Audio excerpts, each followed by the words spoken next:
Hey y'all, I'm EJ, you're you, and welcome to my channel. So I'm coming to you guys in the flesh here today to talk about the writing of one of my favorite games of the last year. That is Animal Crossing New Horizons. I know, you're shocked. You didn't see the video title, right? Ugh. I want to talk about the dialogue in New Horizons because writing is something that really interests me. I'm a playwright and I'm really interested in the way that video games are written. So I thought that this would be a great opportunity for me to dive deep into a game that I love and talk about the writing and the dialogue within it and see what I could learn from it. What I found when I sat down to actually think about this, I found that I don't actually really like a lot of the writing. So I wanted to dig into why I don't like that, because I think there's value in that. So let's get into the writing of New Horizons and why I feel that it is just kind of lacking. So the first thing that I want to do is to draw a distinction between dialogue and writing. These two words are used commonly very interchangeably. And when talking about writing, almost always the dialogue is good too, but they are different things. Writing is about how you choose to tell a story, and dialogue is just one of the many tools that you can use to do that. And it's important that we make that distinction because I actually do like a lot of the dialogue in New Horizons. At its best, it's witty and heartfelt and surprising, and I have actually laughed out loud multiple times while playing the game. But witty dialogue alone isn't enough in more than one way. For me, the first reason, and probably the reason you're thinking of too, is just that there isn't that much of it. So if you haven't played the game, in New Horizons, each villager is assigned essentially one of 8 different personality types, like snooty, cranky, lazy, peppy. There's 8 of them. And each personality type is basically given its own bank of potential dialogue that they can say to the player.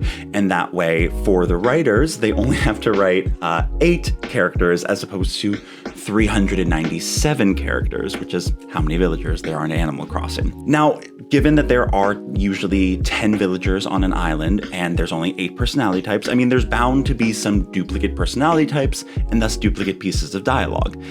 But the issue is that in New Horizons, this happens all the time, even with personality types that aren't duplicated. I mean, if you engage your neighbors in conversation 2, maybe 3 times a day for a month, you'll have exhausted most of their dialogue. And even in conversations that happen between neighbors that you can then eavesdrop on, there's probably 4 or 5 different conversation options between each personality pairing. This means that the conversations get old fast, and there's just a lot less incentive to actually go and talk to your villagers every day. But what compounds the issue of this repetitive dialogue is that after a while, these 8 personality types really start to blend together. To be clear, each personality has a very distinct way of speaking. Cranky villagers tend to use old-timery language, like whippersnapper and confounded. They struggle with technology. They're essentially boomers. And then lazy villagers, they'll be neat and and they'll talk about bugs, which is kind of creepy and gross, but it's fine. And they're basically just I don't know, teenage boys or something like that. But these distinct ways of speaking, these aesthetics that are applied to speech, what do they all amount to? Do they amount to distinct characters with deep connections with the player? Are they all well-rounded? I mean, besides being in 3D. So the issue here doesn't lie in the fact that they have different ways of speaking. It lies in something a little bit deeper than just speech. So I'm sure that you've heard that you should pay attention to what someone does more than what they say. And that's very true, especially when talking about characterization. A character is defined by their actions more than what they say. I mean, dialogue and speaking can definitely be part of their action. For instance, if there's a character that wants to I don't know, cut down or disparage someone, they would have to say something disparaging, saying "Ooh, why are you wearing that? That looks like crap." And that can be part of the action, but the action isn't always what is said, but what is underneath what is said, the subtext. Subtext is basically just what is implied through dialogue, what is underneath what is said. Classic example is someone in a Chekhov play being "Oh, it's raining," and they're saying that because they mean that they're really sad. And sometimes that subtext is very close to the surface of what is said, but it is still important that we acknowledge that subtext exists in all text. Because in New Horizons, the subtext of the villager dialogue is all the same. It doesn't differ that much between personality types, even though the method of delivery does. Like, let's take for instance this conversation between two of my villagers. It's Flop. I ain't spoken to you in a while, it seems. I was worried I done scared it off. Well, I know you got your own affairs to tend to, so let's get to it. Good to see ya. Oh, it really is you. For a second there, I didn't even recognize you. It's been that long. You know, I was just thinking about you the other day, wondering what you were getting up to. I'm just glad to see you're still here on Quadratini, and I'm hyped to see what you do next. So, what are these characters trying to make the player feel? Are they trying to make them feel like encouraged or positive, motivated? I mean, these are all good things, sure, but I mean, when every character is encouraging you and cheering you on and making you feel good, it feels like there aren't actually 8 different personality types, just one with 8 different coats of paint. And what this really means is that villager dialogue just doesn't really add that much to the experience beside being kind of charming and cute. It just kind of is boring. It's just there as decoration, really. And personally, the result of this is that I don't really speak to my villagers that much. And I don't think I'm alone in this, because I did a very scientific study by posting a poll on my community page. The results of this show that only 25% of respondents talk to their villagers every single day. And while 33% talk to them most days, 42% sometimes or rarely do. That means that only 25% of people are actually talking to their villagers every day, and I feel like this is a game about talking to your villagers, or at least it used to be. Now, if I'm being honest, if New Horizons was my first Animal Crossing game, I don't think I would actually have a problem with the dialogue, but it's just because I started playing with the GameCube version. I remember the characters being like surprisingly deep and actually having a lot of growth. So what changed with New Horizons? And like, why? Okay, so let me preface this next section by saying that I don't know. I mean, as far as I could find, there just hasn't been an interview with the creators that has touched specifically on this topic. So all of this is really my own speculation based off of what I could glean kind of from the interviews and just kind of from general brainstorming. Now, the first and probably most obvious and probably least interesting option about why the dialogue is different is just that they couldn't fit more dialogue into it because they had all these new items and they had terraforming and they just didn't have space. I just like kind of don't buy that because the game itself is like only 6.4 gigabytes on time of release, and I'm pretty sure that the cards can hold like 32 gigabytes. Don't quote me on that, but I did a cursory Google search and that's what it says. So basically what I'm saying is I don't think that it's space that's the issue. Now, the other issue could be that there was just budgetary restrictions. I mean, if you're trying to give a bunch of characters a bunch of dialogue, you have to hire writers to actually do that for you, and writers cost money. So maybe when it came down to it and they were really, crunching the numbers, they decided, okay, well, we're gonna choose to not prioritize dialogue. But the question is, why would they choose to not prioritize dialogue? And that, I think, gets at the more interesting reason. The first reason, I think, is an attempt to appeal to a wider audience. That by having characters that are encouraging and complimenting you, I mean, that's like, who doesn't like that? I mean, I love validation. I have a YouTube channel. Like, share, and subscribe. And the Animal Crossing games are quite clearly marketed towards a more casual gaming audience and people who play like Halo or even Legend of Zelda. And like all Nintendo games, they're trying to appeal to players of all ages. But for those of you who don't know or didn't play any of the earlier games, the villagers in Animal Crossing used to be like mean. Like really mean, like insult you, like yell at you, make you cry to your parents, kind of mean. It was awesome. But the fact of the matter is that you attract more bees with honey than with vinegar, and you attract more paying customers with compliments than with insults. So part of the reason why the villagers have less snark and attitude, at least, is just that I think they were trying to have some mass appeal in the game. But I think the other reason the characters are so flat is just that the developers had different goals in making New Horizons than they did in making previous games. I mean, up until Animal Crossing City Folk on Wii, the premise for the game really remained the same. You moved to a new town, you made new friends, and you decorated your house, etc., etc. I mean, design was certainly part of the game, but the conflict and the obstacles in the game really came from you trying to make money and trying to win over your villagers. I mean, you remember how I was saying that like villagers were mean, and they were mean, but they weren't always mean. As your relationship with the villagers developed, as you talked to them more and you ran more errands for them and you just lived in their town longer and they got to know you more, they started to warm up to you. Their sharp corners got like sanded down and got nice and smooth. I mean, sure, they were still snarky and they still teased you, but they did it with more affection and they liked you. And because you remembered the time when they were mean to you, this new affection felt like a victory because you earned something. You had won them over with your good nature and your charm and your dashing good looks. But then starting basically with a new leaf, the source of the conflict began to change, and just because the actual format of the game started to change. In New Leaf, you were the mayor and you were tasked with building up this town and making it the best it could be. So the central antagonist shifted from being, Tom Nook's debts and the characters in your town to being the actual geography of your town and your own creativity. And I say antagonist not in the way of like the big bad evil guy, but the person or thing that is in opposition to you, the protagonist, achieving your goal. With design as a more central mechanic, New Leaf added this new player versus nature and player versus self dynamic.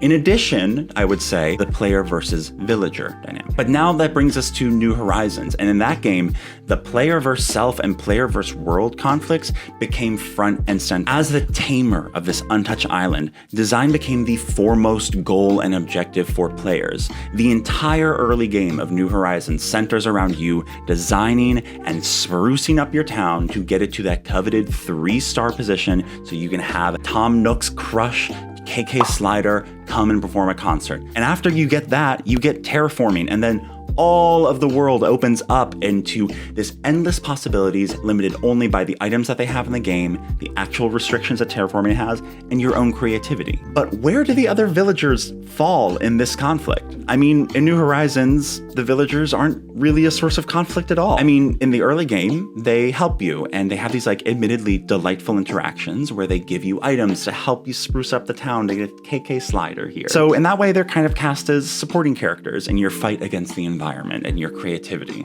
Once you have 3 stars, they just kind of hang out. And part of that is that the game at that point then becomes much more open-ended and much more player-driven in terms of what your goals are. You are trying to collect things, you're trying to get your town to 5 stars, you're trying to get the museum upgraded and get the museum filled up. And also the goal becomes you want to create the best island that you can from your own creativity. But beyond that, these characters tend to blend together because they all have the same effect on the player. And unlike in previous games, your relationship doesn't really change. I mean, from the jump, these characters are obsessed with you. They worship the ground you walk on. They are like, yes, please name our island. Yes, please be the resident representative. Oh, you want to place my house for me? Do it. And like, I get that that's necessary because the point of this game is that you are designing this entire town. But like, come on. And as you like get to know them, there isn't really any effect that has on their interactions with you. They don't really say anything differently to you. And sure, there's a couple things that get unlocked and we'll get to those later, but there's no qualitative change in their interactions with you. The result of this is that these villagers act more as decoration than actual participants in any kind of story. And what they add to the game is really just being cute or not so cute, little models to fill out whatever area you've designed for them. And while it is delightful to see villagers interact with items that you've placed down, it just doesn't really add anything to any sort of progression. Now, reading through interviews with developers, even though they didn't directly address the characters, it became clear to me that the reason for these flat characters was that there was a shift in focus from relationship building to island building, and mass appeal was definitely part of that. The developers simply weren't interested in making the villagers engaging. That isn't a judgment call, that's just what their priorities were. Their goal, a constant in the series, has always been to make Animal Crossing a sort of common language, a starting point for communication between a large variety of people. Basically, the developers' goal is to foster communication between players, and they prioritize that over making the villagers the focal point. That's completely valid, but I can't help but wonder, what if things were different? What if we could prioritize both things and we were able to adjust how the villagers were written to make them more engaging? Well, let's be solution oriented. Let's talk about some ways that could actually happen. want to frame the next part of our discussion, and by discussion I mean me talking at you, around the central question: if I were on the development team of New Horizons, what would I suggest to make the characters more engaging? I want to do this because I both want to offer options that could actually be implemented into the game, but also I want to acknowledge that there are restrictions when you're making a game, that you are trying to make something that is cohesive and that has one central goal. So I want to make sure that anything that I'm offering doesn't skew too far from what I can glean as the central goal of New Horizons. So with that said, here's my proposal for how to make the writing in New Horizons better. First of all, if developing the island is the goal of New Horizons, which I'm pretty sure we can say it is, why not include developing the community in with that goal? Currently, incentives to improve your relationships between your villagers is kind of few and far between. You get better reactions from them, you get the ability to give them gifts, which then makes it easier to make even better relationships with them. Sometimes they give you a fitness tank for free, yay. And most importantly, they give you a framed picture of themselves, which is what I give all of my friends when we become really good friends. Now, these are great to have, and they definitely give a goal to work towards and a reason to talk to your villagers every day, but why not tie developing relationships in more with the core goal of developing the island by giving design-related incentives to develop relationships? I mean, it's always such a joke how little your villagers contribute to paying for new inclines or for new bridges, so why not actually tie their contribution level to their friendship level? So as the friendship level increases, it actually can help pay for the incline or bridge. Or maybe if they got to a higher level, it would cost less or even nothing to move their house. Also, at a certain friendship level, maybe they finally trust you enough to ask your opinion on their home decor or on their wardrobe, giving players an opportunity to change up the default house or get rid of an undesirable gifted item that your villagers are choosing to wear every single frickin' day. And let's go a step further by taking friendship levels into account when generating the island rating. By creating a harmony index that is a judge of your, like average friendship level with a villager. Make developing friendships another piece of criteria, just like having enough trees and having enough pieces of furniture laid down. On the flip side of this, we could see some more consequences for having lower friendship levels. I mean, I know that everyone loves having their favorite villager on the island, but if you neglect relationships, people will undoubtedly move on. So if your friendship level with a villager becomes too low, maybe they choose to leave and they don't have to run it by you. This would give characters more autonomy and also give an actual danger to letting these relationships sour and go away. Lastly, and most obvious of all, we need more dialogue in this game. I mean, there already is a system for differentiating villagers of the same personality type called hobbies, where certain villagers have interests in nature or learning or play. But I had no idea that that system even existed for like 6 months after I actually started playing the game, because they never freaking talk about it. They only show off their hobbies through what they're doing around the island. And this is a great opportunity to have different dialogue for villagers of the same personality type, so that way we can actually get some new things, some new kernels of knowledge and new exciting nuggets of dialogue. Similarly, can we have the villagers give players errands to do? This is mainly just because I missed the errand system from GameCube, but like, bring it back. It was good and it gave us more things to do. Another change that would be great to make to dialogue is having an actual progression tied to your growing relationship. Have villager dialogue start off cold or off-putting or overly polite when you first meet them, obviously tied to their personality type. But as you develop more of a relationship, have that dialogue become warmer and even more personal. And if we want to get even wilder, why not introduce villager history? I mean, sure, 397 characters is a lot, but if we're going to give them each unique designs, why not give them a backstory? And you can have this backstory be unlocked in 3 or 4 parts as the player becomes better and better friends with each of these characters. Not only would this give villagers more individuality, it would foster more communication between players, because if there's one thing video game players like talking about with each other, it's lore. We love lore. I mean, if there was lore behind some of these villagers, I would actually want to have them all on my island. Maybe even Pietro. Maybe, let's not go that far. But listen, y'all, while it is fun to dream, let's remember that the possibility of these changes actually being implemented and happening is basically 0. And at the end of the day, maybe that's okay. Listen, I love New Horizons, and if I'm being honest, it's the only Animal Crossing game that I've played for more than a year without any kind of significant break. And that, I think, is a testament to what the developers have achieved with New Horizons. They have succeeded in creating a game that fosters communication between players and fosters long-term play by having so many open-ended projects for people to work on. Sure, a lot of this is self-guided, but that's what this game is about. But because I love New Horizons so much, that's why I'm talking about this criticism. Because right now, these villagers who I love feel more like aesthetics and props than actual characters. People collect villagers the way that they collect furniture, as something to check off the list that's going to make your island really come together. And I find that a little impersonal, and I would rather have a game that has characters with real depth and individuality, where getting a certain character is exciting because you know that there's actual content behind that and not just a pretty face that you can take pictures with. But that's just my 2 cents. So thank you guys so much for watching to the end of this video. I know it's a little different than what we are usually doing on this channel, but it's definitely something that I really want to continue to go into. I really love looking at games this way. I've always loved thinking about the writing of games and figuring out how they're put together, and I feel like this is a great way for me and you to learn a little something more about these games that we love.